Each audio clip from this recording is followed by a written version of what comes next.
انا لقيت كلايم عند ابو ادم، حد محترم قوي. وجه جديد على القناه بتاعتنا.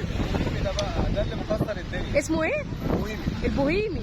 بص يا بنات الشياكه، يعني هو ده شغل فيلل، حاساه كده. ايوه داخل على فيلل، على حاجه كده بصراحه. ماتشنج عنده روعه. بص يا بنات، بصوا الكافيه بتاعها.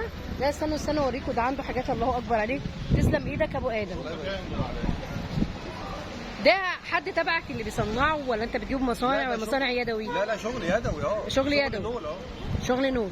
ده سيناوي ولا لا ايه؟ ده المهم ده بيبقى بقى فرش عرايس، ساحل مثلا، فيلل كده يعني. طب هقول لك على حاجه، معلش احنا هنغلس عليك شويه.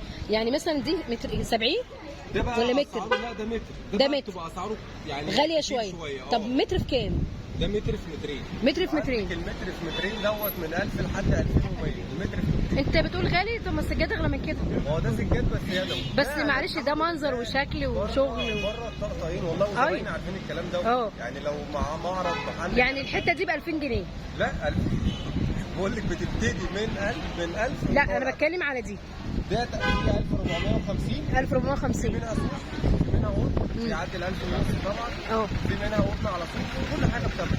كل حاجه بتمن. بصوا اشكالها اهي يا بنات، اهي اهي.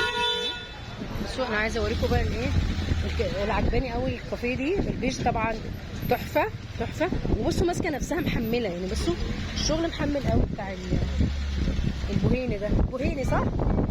صح ابو ادم؟ طيب قول لهم رقم تليفونك يا ابو ادم. انت عندك توصيل يا ابو ادم؟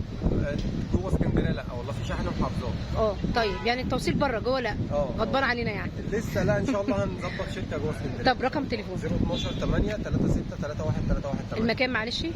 اسكندريه، شارع فرنسا، تحت بوابه الاوائل. احنا اتشرفنا بيك. الله يبارك فيك. كل سنه وانت طيب. سلام.